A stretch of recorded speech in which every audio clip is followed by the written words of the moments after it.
Hey all, thanks for joining me. We're going to be talking about a fulfilled prophecy. It happened last Thursday, and yes, a lot of my subscribers brought this up last week.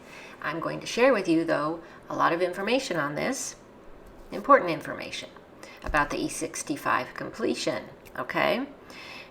It was completed on Thursday, July 23rd, and the ribbon cutting ceremony happened then. It's open to traffic. I'll show you the article on that. Central Greece's E65 motorway is set to open to traffic on Thursday, July 23rd, with the completion of its northern section, marking the full delivery of one of Greece's largest road infrastructure projects, as you know. There it is. This came out on the 22nd. We're going to go right to the next part here that's important.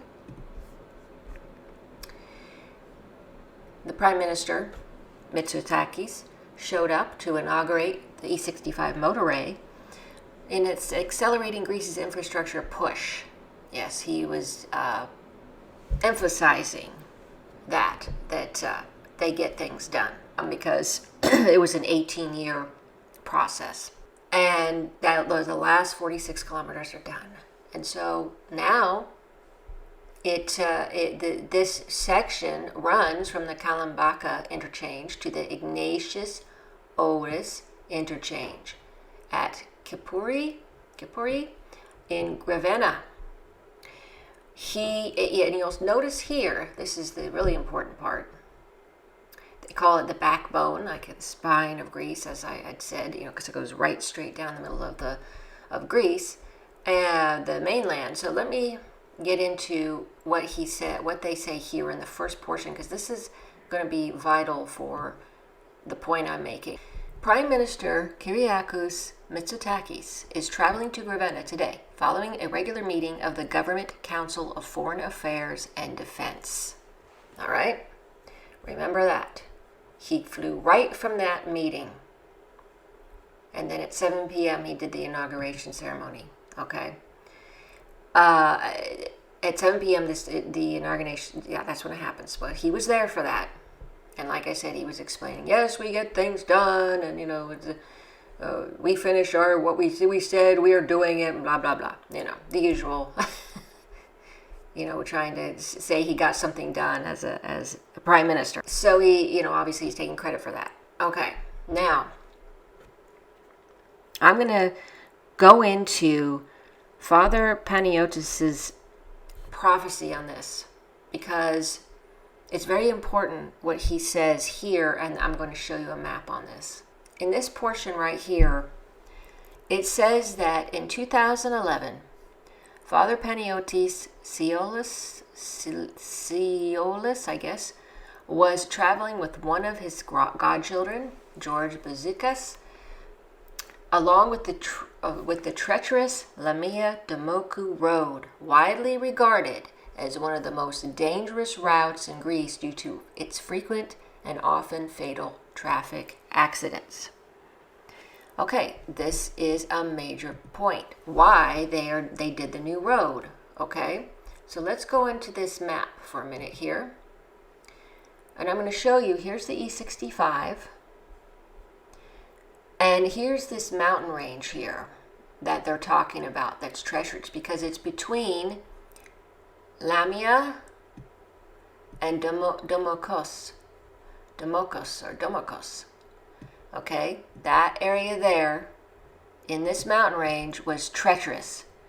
It was hairpin turns, just two roads. So you were traveling facing oncoming traffic. Okay, what it sounded like, no guardrails, things like that. Really dangerous mountains, cliffs, and everything like that. And that's why all these accidents were happening, because if it was, especially like in winter, the snow, but also a lot of fog happens there. So that's why it's important to realize they needed to do something that was better. It was too dangerous, too many accidents. So they went and did this E65, which goes through this portion, and it's to the left. So what happens is, here's Stavros, so the town of the cross, that's what Stavros is in Greek. And so right after you leave that town, you go on the highway and you end up in the tunnels here. There are tunnels, tubes, long tubes. They dug through the mountains. So now they go through these tunnels instead of going on the edge of the mountains and dangerous cliffs. So they go through there and they come out right about here. Stefanos area. Okay, so that's how they can get to this place, which I don't really want to try to pronounce. In any case, that's what this new road has done, which is really great for the people of Greece, so that they have a much easier way of going through that, and it's much safer. So that's one thing. But also, not only is it that, we know that this road is also used for NATO. It's already being used for NATO for moving equipment and stuff, but it was much more difficult on here. It was bottlenecked. It was really dangerous, especially for the trucks and everything and military vehicles and their equipment to get through there. Much more difficult. And, they mostly ended up going through the Alexandropolis port, which is this way. But anyway, so, and then you see E65 keeps going up there. So this is the important part here that Father Panagiotis is talking about. This part here. So what else did he say when we're talking about the E65? He says, the war will break out when the new road connecting Domokos to Lamia is completed. Well, what they're talking about is the E65, the new road. That's what they're using as a way to get around that dangerous spot, as I mentioned to you. So this is really, really important to understand that. And so we now understand why this is the way it's going to be. Now, with NATO going through there, okay. We know that NATO is working with Greece.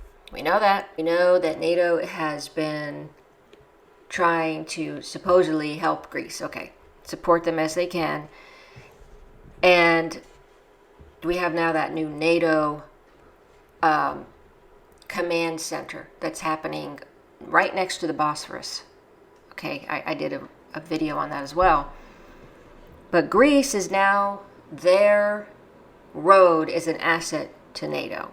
So Greece is a NATO member, but they're not always treated great with the other NATO members, such as like Germany, France, and UK.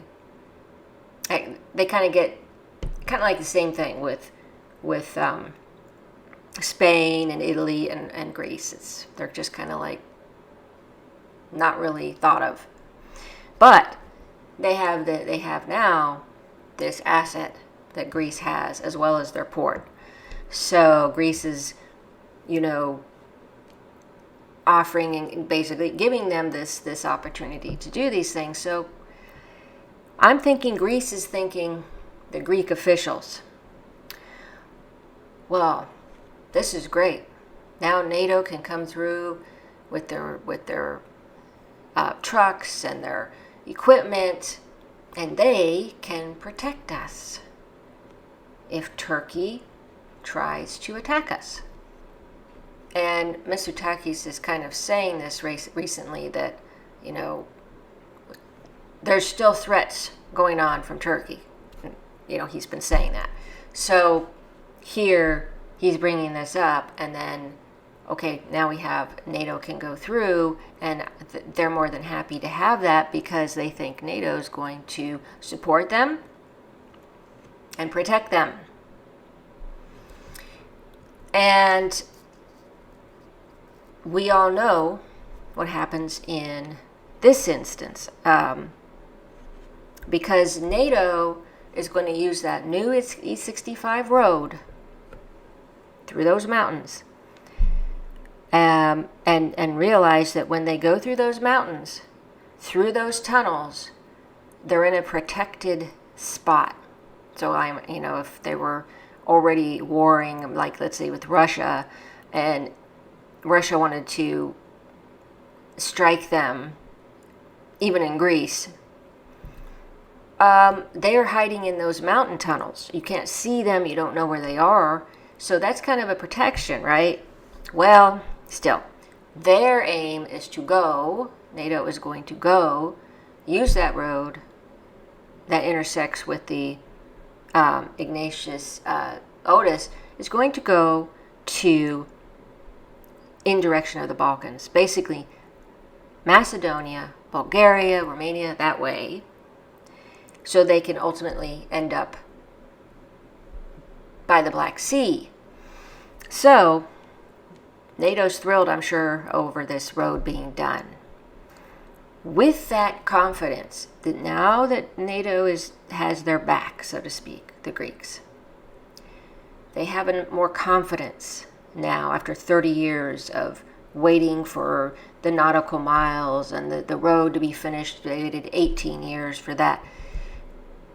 Because of that road being finished and having NATO there, to protect them, they think, maybe they will, but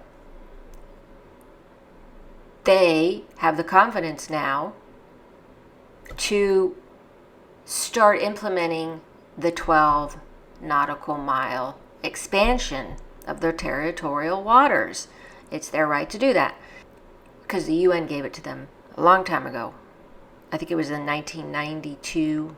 I'm trying to remember off the top of my head. Somebody can correct me if that's not exact right. But that's important because they say, okay, yeah, now we can put that expansion out there. We need the fortification not only inside strength, as I said before, for the spine, the road of Greece, but the outside strength, which is their borders with the Aegean and their islands and that territorial waters. So I see that is probably going to happen now that they have this new road done and this new confidence. That's what I think. It's just my hypothesis, as I always do, right? In January, they announced they were going to expand, and that bothered Turkey, of course, but they haven't implemented it yet. And like I said, this will prompt them, encourage them to do so, having this road done, I think. Especially in the vein of Mitsotakis saying, see, we got things done. Another thing to get done is the nautical miles. And he would think, hey, I'm doing what I'm supposed to do as the Prime Minister. I wanted to share that with you. Share what you think. If you think that'll change the Greeks, the Greek officials on their confidence. If you think this is an encouragement to their going ahead with implementing those 12 miles, those 12 nautical miles. Also, if you look at this spiritually, they didn't bother to ask for God's help or God's protection, and the Theotokos, these officials, the politicians don't tend to be very religious, and they're thinking geopolitically, but we know that there's always the spiritual there, and the Theotokos has protected villages before and all that, and the Yarandissa, like I said the other day, she said that the Theotokos is going to be there in front between Greece and Turkey to protect Greece. That's good. But politicians just don't really think of that as much, So anyway, I hope I made sense. I wanted to share that with you. Please share your thoughts on this. I'd love to hear what you have to say on this matter. Thanks. Thanks so much for watching and for following my channel. If you haven't subscribed, please consider subscribing. Like my videos if you think they're worth liking. Share my videos if you think they're worth sharing. Hit that notification bell so you can be notified when my videos come out. If you'd like to become a member, hit that join button at the below this video. We have 3 tiers. The light a candle tier for $2.99. That's tier 1, tier 2, coffee hour Java. That's for $4.99 a month. And then the Research Rudder Tier 3 for $8.99 a month. Become a part of my team. If you would like to support me sporadically, you can still buy me a cup of coffee, and that link is in the description. Thanks so much for all of your support in any way you support me. God bless.